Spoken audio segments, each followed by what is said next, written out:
Greetings, green viewers, to today's episode of Planet Earth, Our Loving Home, featuring an interview with Commissioner Frank Avila of the Board of Commissioners of the Metropolitan Water Reclamation District of Greater Chicago, USA, about water quality, conservation, and protection. Commissioner Avila, a vegan, worked as a professional engineer and land surveyor for 40 years. Then, in 2002, he was elected to the board and for the past 8 years has strived to provide safe water for the 5 million residents of Cook County, Illinois, USA. Commissioner Avila also produces and hosts the TV program Commissioner Frank Avila Speaks, which examines such important issues of our day as environmental protection, public health, and organic farming.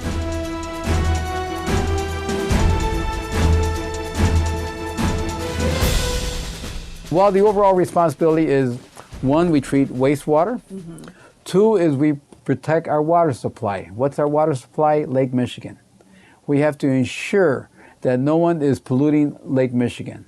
We manage flooding. We have control over stormwater management here in Cook County. These are the functions that we do.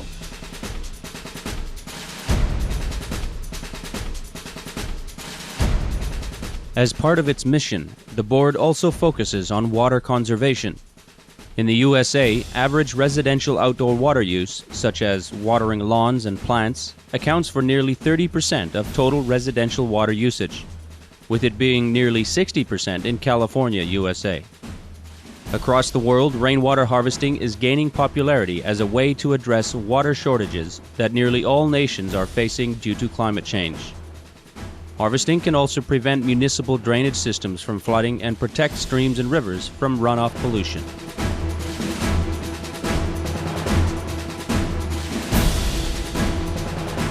What we're doing here at the district is we're trying to conserve water. We're selling 55-gallon rain barrels that our residents could buy from us at a very nominal fee. And when it rains, the water will come down the downspout into the rain barrel, and they could use that water to water their lawn, their plants, because really that water is sufficient instead of using the drinking water that they have in their house. They could conserve water that way. Do you need to take a shower for 5 minutes or 10 minutes? No.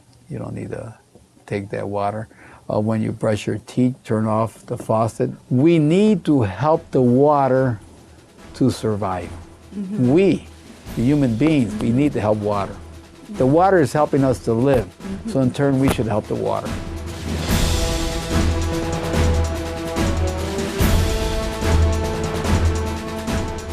The board is a world leader in wastewater management, as the commissioner now explains.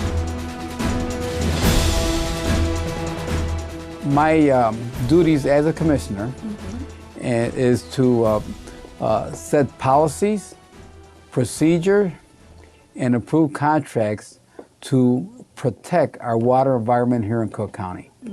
We have 7 wastewater plants here in Cook County. 3 are the largest in the United States, and 1 is the largest in the world. We have people from all over the world come and see how we treat wastewater. What is wastewater? Well, wastewater is human waste, industrial waste, and stormwater that comes into our system.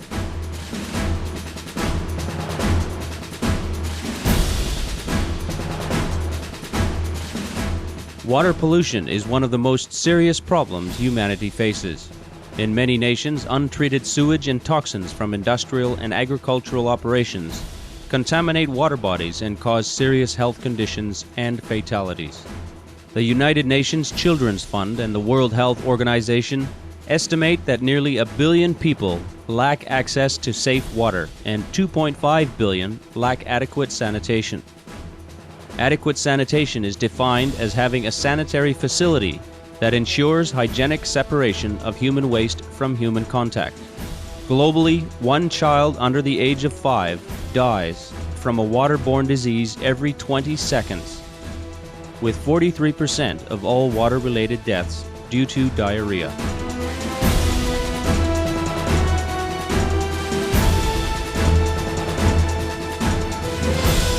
The health risk is that you can get diarrhea, skin fungus, fever, tiredness, worms, hepatitis. If we don't have clean water, this could occur. People in the third world countries are dying because they don't have clean water, and they could have some of this type of disease that I just mentioned.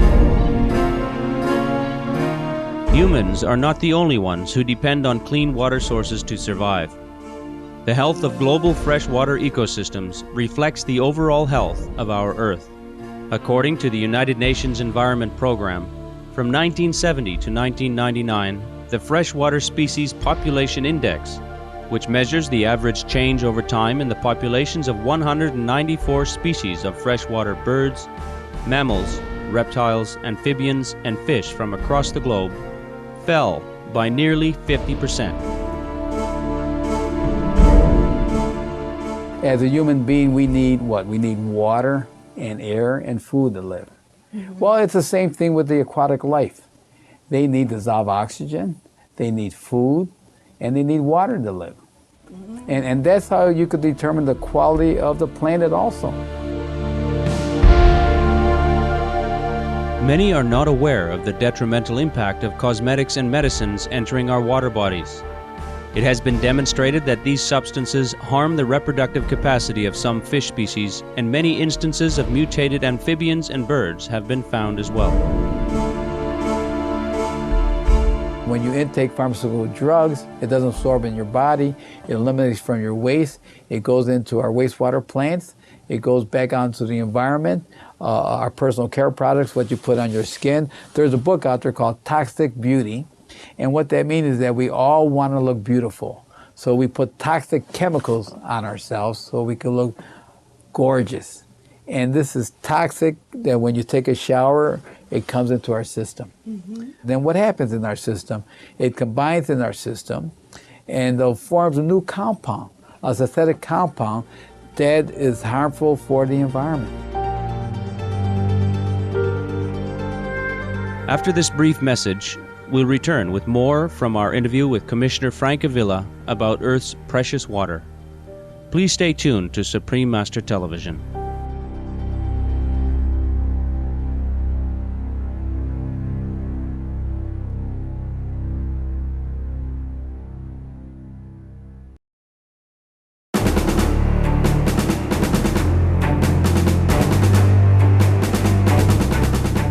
Welcome back to Planet Earth, Our Loving Home, here on Supreme Master Television.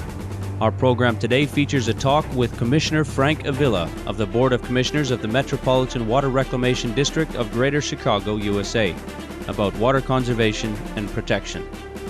Oceanic dead zones, where fish and other marine life cannot survive, are created by the condition of hypoxia, or reduced dissolved oxygen content. The wastewater from factory farms is continuously increasing the size of the approximately 18,000 square kilometer dead zone at the Gulf of Mexico, one of the largest dead zones in the world.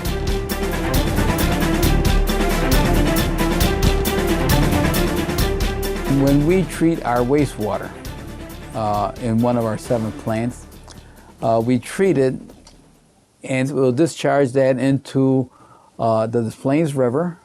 From the Des Plaines River, it goes into the Illinois River. From the Illinois River, it goes into Mississippi, and the Mississippi goes down into the Gulf of Mexico. So what we do here up in Cook County might have an effect all the way down the Gulf of Mexico. So that's why we have to make sure that the way we treat our wastewater is sufficient, that we don't create any pollutants as it travels along down the Gulf of Mexico. And what do you have at the end of the Gulf of Mexico? A dead zone, the size of the state of Massachusetts. Now, what is creating this dead zone? Well, you have dissolved oxygen, algae, and as the river is traveling to the Gulf of Mexico, what do you have alongside of it? Rural communities, right? And what are they having on these rural communities? They got livestock and crops.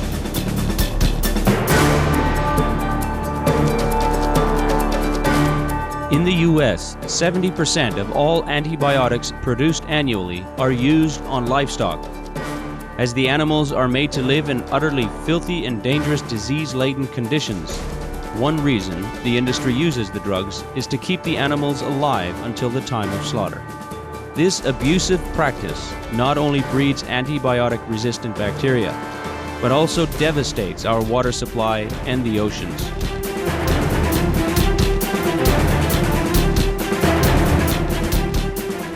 They found out that these antibiotics will increase the weight of your livestock. So now majority of our pharmaceutical drugs, our antibiotics, you would think will go towards the human being to make them healthy, but a large percentage of that will go to a livestock. So the key is that on the livestock, no one checks and treats their manure. I think we're giving the antibiotics and steroids to beat them up faster to bring them to the market.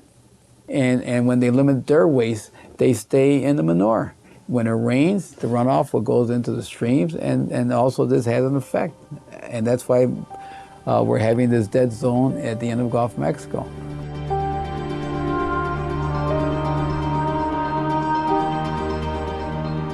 Pesticides and herbicides destroy our air, water, and land, and are not necessary to raise crops. Organic vegan farming uses no such toxic substances and produces large, healthy yields of all types of produce. Dr. Warren Porter, he's a professor at the University of Wisconsin, and we talked about pesticides and herbicides on farms, on how it's affecting the farm workers. He showed a demonstration about a farm in Mexico. Pesticide the farms, it flows into the streams. It affects the water quality of that stream. It affects the aquatic life of that streams. So it affects everything. We use a lot of pesticides and herbicides. Following an organic plant-based diet is the best choice to halt climate change and protect and conserve our now scarce water resources. What does livestock need for them to grow? Livestock needs water. They need food. Now, how is the food made? From crops. What does a crop need? Water, right? They need transportation. They need anything that we do to grow. That's our problem, that we could save a lot of water if we will reduce the amount of meat that we eat and probably go towards eating more vegan. And that will save us an awful lot of water. If you want to be a true vegan, you got organic food. Organic farms should not have all this antibiotics and steroid in their fertilizer. And that's the key of staying healthy.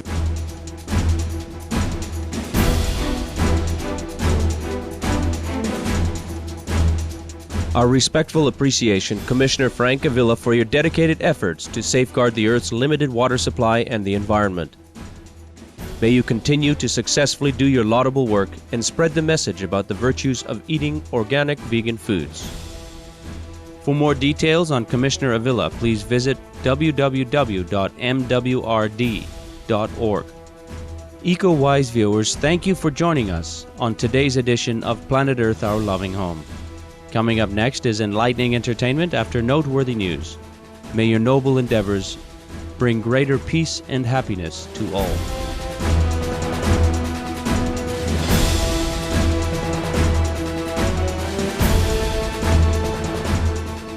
For more details, please visit www.suprememastertv.com/PE